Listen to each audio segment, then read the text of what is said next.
Olá pessoal, espero que todos vocês estejam bem. Aqui é o professor Emael e essa é a nossa segunda videoaula de Biologia do quarto bimestre. Na aula de hoje a gente vai continuar estudando o reino animal e a gente continua falando sobre invertebrados, só que na aula de hoje a gente vai estudar dois novos grupos, que são o grupo dos moluscos e o grupo dos anelídeos. Começando a nossa aula de hoje, pessoal, a gente vai falar sobre o filo Molusca, que é o grupo no qual estão inclusos todos os animais que a gente conhece genericamente como moluscos. Já adianto para vocês que esse é o segundo maior grupo de animais do reino animal, perdendo apenas para o grupo dos artrópodes que a gente vai estudar na semana que vem.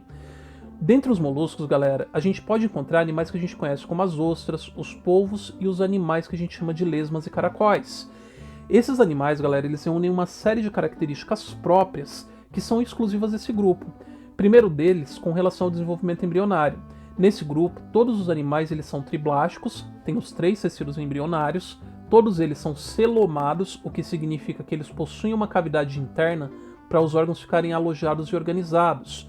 E todos os animais do grupo dos moluscos são protostômios. Primeira vez que essa palavra está aparecendo na aula de biologia. Protostômio é o nome que a gente dá para os animais que, quando se formam lá no seu embrião, o primeiro órgão que se desenvolve é a boca com a interiorização da blastocele, que nem a gente falou lá na aula de embriologia. Esse grupo dos moluscos, galera, ele é um grupo que ele é muito diverso. Por essa razão, você tem diferentes hábitos de vida. Tem animais marinhos, tem animais que vivem em água doce, que a gente chama de drusícolas, assim como também existem animais que vivem em ambiente terrestre. E mesmo os moluscos de ambiente terrestre ainda dependem de ambientes com umidade para conseguirem sobreviver bem. A principal característica dos moluscos, como o próprio nome já diz, é o fato de que eles são animais que eles têm um corpo mole. E esse corpo mole ele precisa ser protegido. Por essa razão, muitos desses animais tiveram desenvolvimento de conchas de calcário, que são conchas feitas de cálcio exatamente para proteger esses animais. Como eles são animais de corpo mole, os órgãos internos dele ficam alojados dentro de uma cavidade interna chamada de manto. Só que essa cavidade interna, que é o manto, ela é uma cavidade que ela tem comunicação com o ambiente, ou seja, os órgãos internos dele também podem sofrer alterações dependendo da condição ambiental que aquele animal está vivendo. Outra característica, pessoal, é que a respiração desses animais ela é muito variável dependendo do ambiente que eles se encontram. No caso dos animais que são aquáticos desse grupo, eles realizam uma respiração que é branquial. Eles têm um órgão, que são as brânquias, que tem a capacidade de absorver o oxigênio da água circulando e elas fazem isso liberando o gás carbônico também no meio dessa água. Já nos animais terrestres, você pode ter uma respiração pulmonar, e nesse caso o animal vai ter um órgão que infla e desinfla, parecido com o pulmão, ou eles podem realizar uma respiração cutânea, que é quando o oxigênio ele vai se dissolver diretamente através da pele para o animal. Professor, e a reprodução? Como acontece? Reprodução em moluscos, galera, tem muita variedade. No caso, você tem alguns animais que eles podem ter uma fecundação interna, que é quando eles vão ter, de repente, um encontro dos espermatozoides com os óvulos dentro do corpo do próprio animal, como é o caso do polvo que a gente vai falar daqui a pouco. Assim como a gente também tem aqueles animais que realizam fecundação externa. E nesse caso, os animais que realizam fecundação externa, eles liberam os óvulos dos espermatozoides na água e no meio da água eles vão se encontrar e se fecundar.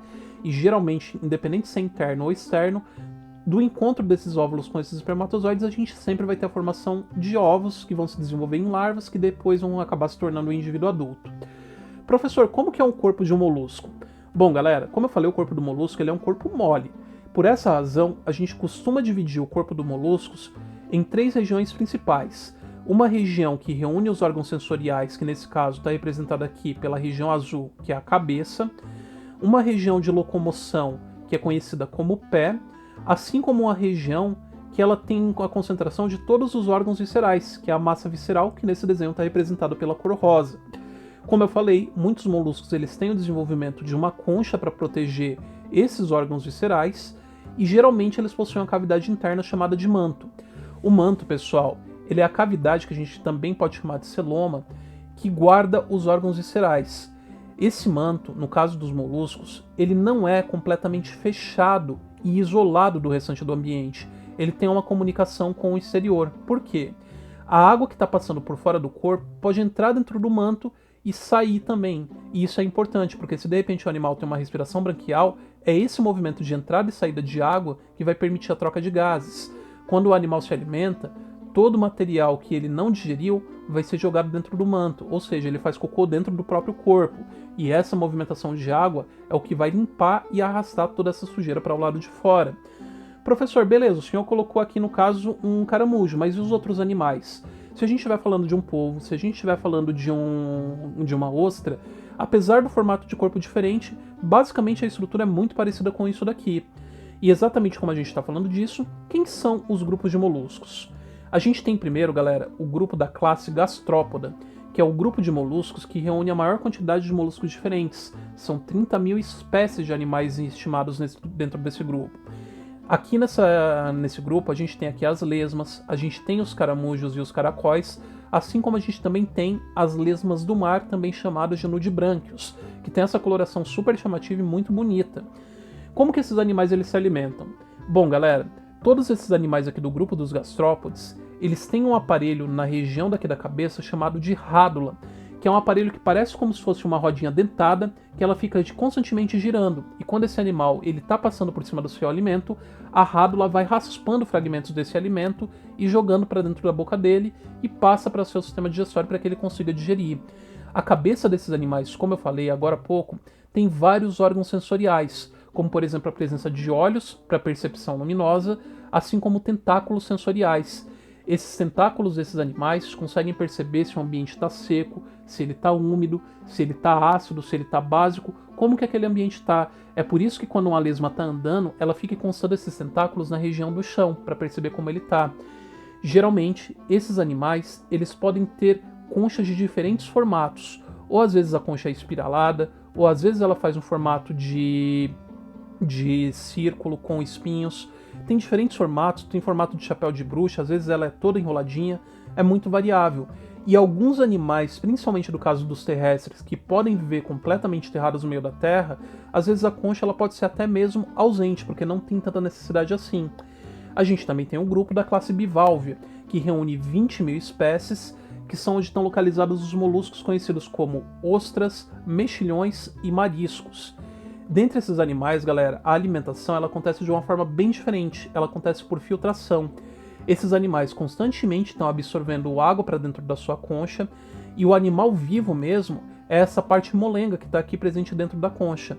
Dentro dos bivalves, essa filtração de água vai acontecer pela presença de cílios, que capturam partículas alimentares do meio da água para que ele consiga se nutrir. Esses animais têm como característica terem a presença de uma concha formada por duas válvulas, que são duas partes separadas que conseguem proteger o interior e o corpo mole desse animal. Geralmente, pessoal, essas conchas elas podem ser revestidas internamente por uma substância chamada de nácar ou madrepérola. E isso daqui já remete exatamente para uma coisa que é a formação de pérolas. Se calha de entrar um parasita, um animalzinho pequeno, ou uma partícula estranha, ou até mesmo um grão de areia dentro daqui da concha do animal, essa partícula estranha ela vai ser combatida com a deposição de camadas de nácar e de madrepérola sobre essa partícula estranha. E basicamente é a partir disso que você tem a formação da pérola. Pérola nada mais é do que tecido daqui da concha brilhante que está revestindo algum parasita ou alguma partícula estranha. E elas são muito utilizadas, como a gente sabe hoje em dia, na indústria de estética para a produção de joias. Bom, o que é legal a gente saber é que muitas dessas conchas elas podem fazer esse corpo mole de dentro dela sair de dentro daqui da concha e escavar a areia para que esse animal ele consiga se enterrar, que é uma forma de proteção. E por último, a gente tem aqui o último grupo do filo Molusca, que é a classe Cefalópoda, que é o grupo onde estão localizadas as espécies de moluscos de hábito exclusivamente marinho. Dentro desse grupo, galera, estão localizados as lulas, as sépias, os polvos e os náutilos. Esses animais aqui, galera, eles têm como característica principal serem animais carnívoros e predadores, tanto que eles têm aqui na região da base da cabeça a presença de uma estrutura que é um bico córneo, parecido até mesmo com um bico de pássaro, que tem a capacidade de arrancar pedaços de animais que eles capturam utilizando seus tentáculos. Esses animais, galera, eles são animais altamente desenvolvidos. Eles têm olhos muito bem elaborados e muito bem desenvolvidos, que têm a capacidade de formar imagem e de conseguir visualizar com precisão, além deles terem um sistema nervoso muito desenvolvido, o que dá para eles inclusive a capacidade de utilizarem ferramentas e pedras como instrumentos para eles conseguirem sobreviver. Eles possuem vários tentáculos ligados diretamente na cabeça, só que a característica mais legal desses animais é que eles são animais que têm uma alta capacidade de mimetismo, porque as células do corpo dele conseguem alterar a cor para ele se camuflar no ambiente, sendo que algumas espécies, principalmente que vivem no fundo do mar, às vezes podem criar capacidade de bioluminescência e emitir radiação luminosa por reações químicas que as células dele conseguem realizar. Dentre esses animais aqui, galera, é importante destacar para vocês aqui o náutilo. O náutilo, ele é um animal que ele é considerado como um fóssil vivo, porque a gente sabe que os náutilos eles ocuparam o ambiente marinho durante muito tempo na história da Terra, inclusive até o período dos dinossauros. E esses náutilos, eles são animais que têm uma concha muito pesada, onde eles ficam alojados e que eles conseguem nadar por hidropropulsão, assim como os outros animais, basicamente injetando água e fazendo movimentação com os seus tentáculos. A gente sabe que existiram náutilos, inclusive, de mais de 50 quilos na pré-história. Atualmente, dentre esses grupos aqui dos cefalópodes, os mais comuns, obviamente, são as lulas e os polvos, sendo que a lula, principalmente no caso da lula colossal, pode alcançar lá no fundo do mar tamanhos gigantescos de até 10 metros de tamanho para mais. Curiosidade desse grupo é como eles se reproduzem. No caso, galera, é interessante a gente notar que eles são um dos únicos animais aqui do grupo dos moluscos que tem comportamento de acasalamento. Os polvos, quando eles vão se reproduzir, o macho geralmente pega um dos seus tentáculos, enfia dentro da sua cabeça esse próprio tentáculo, aperta aqui as suas gônadas, extrai espermatozoide e quando ele encontra uma fêmea, ele enfia esse tentáculo dele dentro da cabeça da fêmea e libera esses espermatozoides para fecundarem os óvulos dela, apertando os ovários dela para que ela também tenha essa liberação. E dessa relação meio bizarra pela cabeça, eles vão ter aqui a formação de vários ovinhos de lulas e de polvos, para depender aí da espécie, conseguirem se reproduzir. E para a gente seguir a nossa aula de hoje, a gente vai também falar sobre os anelídeos, que estão inclusos dentro do grupo do filo Annelida. Esses animais, assim como os moluscos, também têm 3 tecidos embrionários, também têm cavidade interna para alojar seus órgãos e também são protostômios com formação no embrião primeiro da boca. Principal característica dos anelídeos, galera, como o próprio nome já diz, é que o corpo desses animais ele é todo segmentado em anéis, que é uma característica que a gente fala que é a metameria. Cada anel é um metâmero. Isso significa que cada anel ele vai ter seu próprio sistema nervoso, vai ter seu próprio sistema excretor, e ele vai ter toda uma unidade ali funcional e uma circulação própria dele, como se fosse uma região individualizada. Nesses animais você vai encontrar dentro desse grupo animais que têm vida livre, como é o caso, por exemplo, das minhocas e dos poliquetos que vivem na terra, ou animais parasitas, como é o caso das sanguessugas, que vivem geralmente em água doce. É interessante a gente notar, galera, que esses animais dos anelídeos, eles já têm um sistema excretor bem especializado com várias unidades filtradoras da sua circulação chamadas de néfron, que conseguem filtrar e eliminar urina. Só que diferente da maioria dos animais, em cada um dos anéis do corpo de um anelídeo, você vai ter um néfron responsável pela eliminação. É como se ele tivesse vários rins espalhados ao longo do corpo. E ele é um animal que ele tem um sistema nervoso bem curioso, porque é um sistema nervoso ganglionar. Em cada anel, você vai ter aqui um aglomerado de células nervosas, um gânglio de percepção sensorial. É por isso que quando você encosta em uma minhoca, o corpo dele inteiro começa a vibrar. Porque um gânglio que foi sensibilizado avisa para todos os outros que aquela região está em perigo, e todos eles começam a reagir com contração. Bom, galera, dentre os anelídeos existem 3 grupos principais. O primeiro deles é a classe poliqueta, que é onde estão localizados os anelídeos marinhos, chamados de poliquetos. Os poliquetos ou poliquetas são animais que eles vivem em ambiente aquático de água salgada e que têm um comportamento de serem imóveis, ou eles ficam rastejando pelo assoalho submarino, ou eles podem ser tubícolas e escavarem a terra e se esconderem embaixo do assoalho submarino.